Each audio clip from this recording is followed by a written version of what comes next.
Hi, this is Bruce Kidd, president of the Kidd Consulting Group, and this is our next video in the series Insights for Executives. I'm delighted to have another guest speaker here today to talk about some more people issues. I'm joined by Jeremy York, who's the Vice President of Talent and Strategy Success for Purple Inc. here in Carmel, Indiana. Jeremy has a long history of working with organizations of all kinds on human resources, human capital issues, getting the most out of your people, training and development, everything you need to build the right workforce inside your companies. So, Jeremy, welcome. Thanks, Bruce. Glad to be here. Yeah, it's a pleasure to have you here. So, we all know people drive companies. Successful companies are really built by people. Absolutely. Ultimately, having the right people doing the right things. So, everybody knows the word training. But tell me why training is so important in today's business economy and why so many companies, especially private companies, still think of it as an expense rather than an investment that you get a return on. Yeah, that's a good question.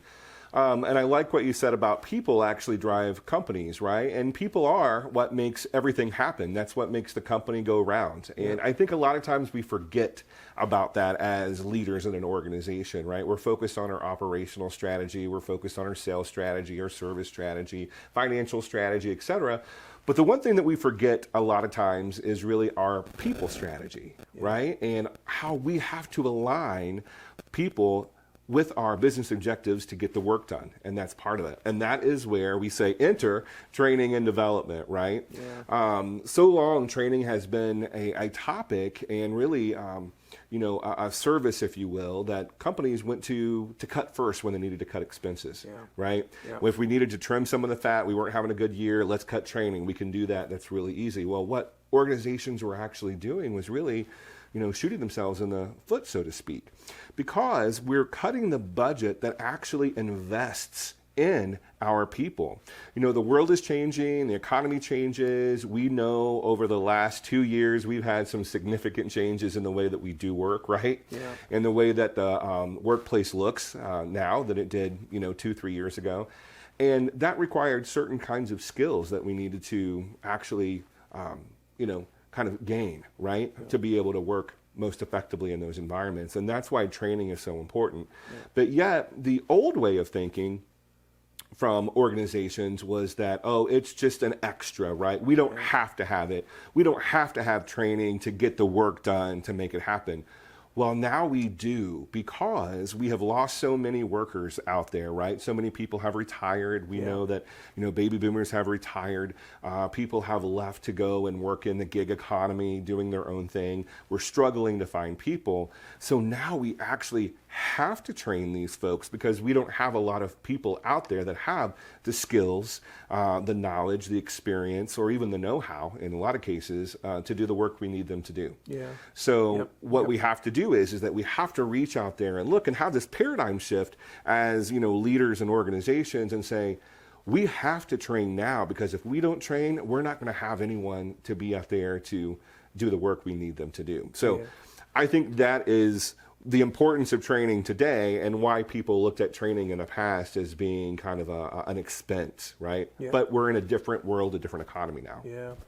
I mean, that human capital asset can be a true asset for companies if done properly, but it can turn into a liability if you don't train and develop your people the right way. Exactly. And you think about asset versus liability, right? And really our people are our most important asset we have as an organization. You think about a person who goes untrained or not trained up properly and they make a mistake or anything, that can cost your organization thousands, maybe even millions of dollars if there's some type of legal issue involved as it relates to that, right? Yeah. And we think we could have spent just a little bit more money or a little bit more time, which time is money, in training that person and getting them up to speed, how we could have saved that and keep that from happening. Yeah. So it's like we have to start looking at it from a different perspective, right? Yeah. And that standpoint, and understand the value that training is. And the more that we invest in our people, the more that we're really investing in ourselves as an organization. Yeah, I agree. Yeah, absolutely. So I heard a term the other day that I had not heard before. I'm guessing you know what it is and what it means, but upskilling Upskilling, yes. Upskilling, so what is it, and is it something that management teams need to be aware of? Absolutely, absolutely. And upskilling is probably a little bit more of a fancier term that people are using today for just expanding skills of current employees that are out there. So, upskilling is really taking the people that we have or even bringing in new people and being able to expand the array of skills that they have, teaching them, maybe a new trade because the company needs someone to fill that particular job. Yep. Teaching them new ways of doing things, whether it might be from a technology standpoint, right? And getting them more computer skills or software skills that they need to be effective in doing the job. Could be even management capabilities, right? A lot of companies have always said, oh, we love to promote from within, but we just don't have any internal talent to promote to those jobs. Well, that's where upskilling comes into play, right? Is that we teach them. They already know the organization. They know how we operate. And by teaching them the skills that we need for them to move into those roles, we are already saving money by not having to go external and having downtime, productivity lost, someone that doesn't know the organization, et cetera. But upskilling is a way to take our current people and really be able to expand their skill set so we reap the benefits of that investment. Yeah. Yep. And I think a lot of organizations, as I mentioned earlier, are finding out the hard way, which is unfortunate because it impacts everyone, that we're looking for this perfect person out there, and guess what? They don't exist. Yeah. They're not there. Yeah. So I always tell our clients, when we're looking at training and development, if we have a person, whether it's a new hire or an employee, that is at least 70% there of what we want, we can probably train and upskill them for the remaining 30% of what we need for them to be. Yeah. Right? Yep. And I think that's really important for us to understand and to look at, that we have to invest. One of the things that I see a lot of times is that the skill set that we're anticipating people coming out of, whether it's high school or whether it's college or what have you, the skill sets that we are maybe accustomed to or expecting from them aren't really aligning with what we're seeing out there, right? So which means that they're coming out of school not fully equipped with what the skill sets that we need. So we have to say as an employer, what do we do, right? How do we handle this? Yeah. And the big part of it is training programs. And if you remember probably, not that you would know personally from 40 or 50 years ago, but you remember organizations back then, what did they have? Apprenticeships programs. They had, relationships with trade schools and all of these kinds of things. And we're starting to bring those back because we understand that we have a need for that again. Yeah. It's interesting. So your definition of upskilling, it reminds me of one of my favorite local entrepreneurs, a lady who built a services company in the healthcare industry. And I asked her one time, so do you have trouble finding the kind of employees you need? And her response, this is 25 years ago, she said, no, I'm just looking for the right types of people with the right character that fit our company culture, and I can train them to do exactly what I need them to do and then give them opportunities to grow from there. I've never forgotten that response. At the time, it seemed pretty progressive.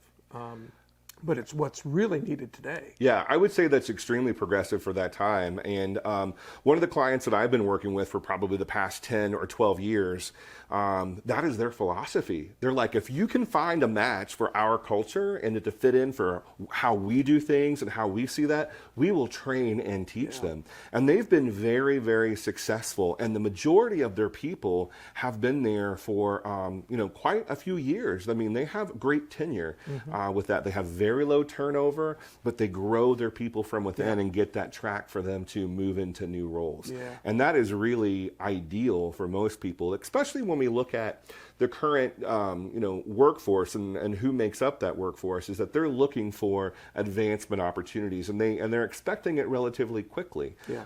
And so if we can kind of create those opportunities in the organization for us to be able to do that, those career tracks are passed through training, competency development, whatever it may be, it could be really successful for organizations and really help them with their talent pipeline. Yep. So we know people matter. Yes. We know training is the best way to get the most out of them here and in the future. So help me understand why so many training programs don't work. Why do they fail? What are companies doing wrong? Yeah, that's a great question. And a lot of people ask that, hey, we trained these people and we did that, but it didn't work. It didn't take. It didn't, it didn't seem to matter. Well, training in itself, the actual act, is not where the success really happens, right? It's really the aftermath of that training. So what do we actually do once we train the employees? Do we have, strategies in place to ensure that we're checking in on, whether or not they're doing what we taught them to do? Yeah. Are we measuring that skill increase? Are we actually providing support for them, right? Are we helping them? Just because you learn something once doesn't automatically make you an expert thereafter, right? It takes practice. It takes, aptitude. It takes just that blood, sweat, and tears of putting it all together so that you learn and become more effective. So for a lot of organizations, they think that a training session or a series is the panacea for all of their woes, which it isn't, because they have to then support that thereafter. Which means that we may have to do other types of training that's relative to that, right? And maybe a multiple series of where we train people and how we build the learning from that standpoint. Another reason is that we also don't have support from leadership in the training. We say that we want this training or we need it, we do it, but then the leadership isn't putting resources behind it to support that, right? And so that's a big part of why training fails often. Okay, that's helpful, thank you. So the two terms almost always go together, training and development. Yep.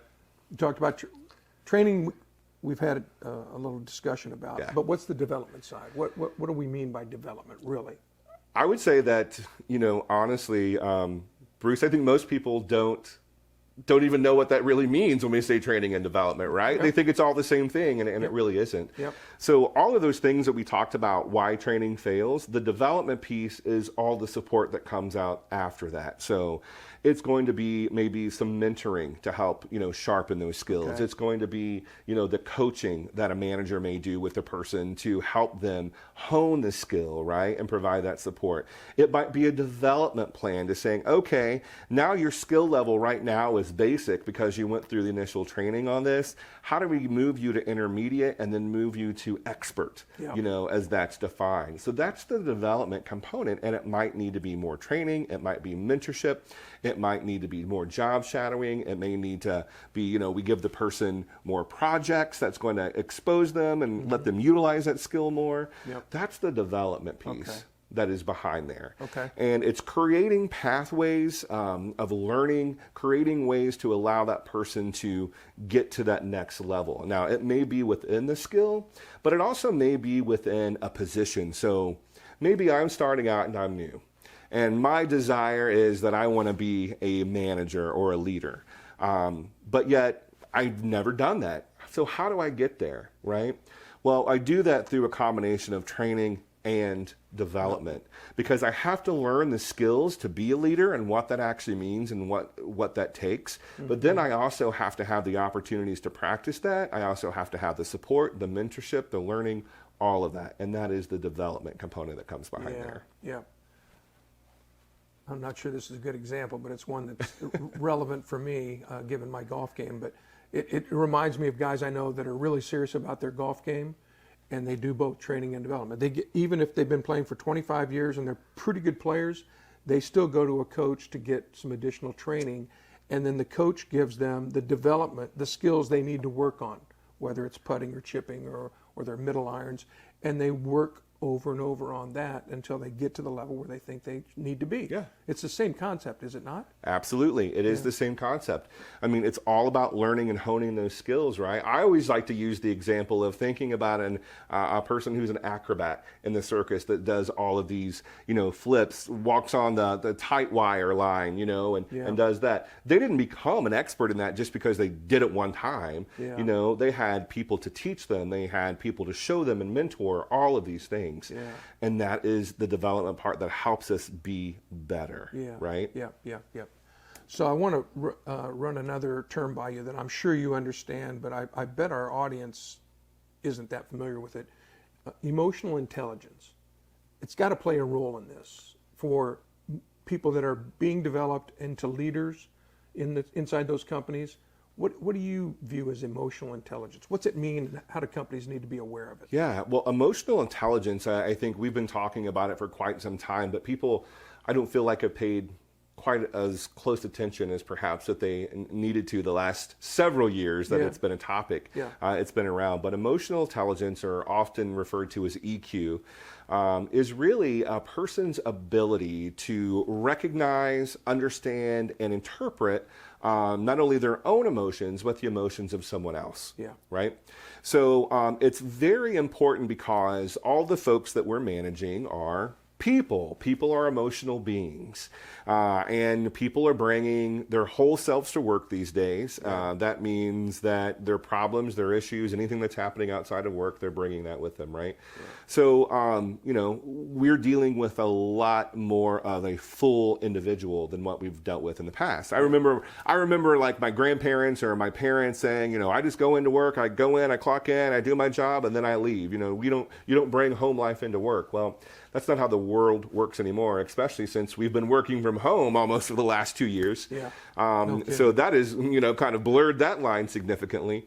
So, but that emotional intelligence is that ability to be able to really add the human element into managing people and being able to empathize with them at the same time of recognizing those in environments, right? And so let me just share a little quick example of you know, empathy and what that really means is that, you know, a lot of people talk about, oh, there's apathy, there's sympathy, there's empathy. You know, apathy means to have no feeling whatsoever. Sympathy is to try to feel along with you. And empathy is really more involvement in being able to understand what you're going through. So here's an example. You see someone out there who's drowning, right?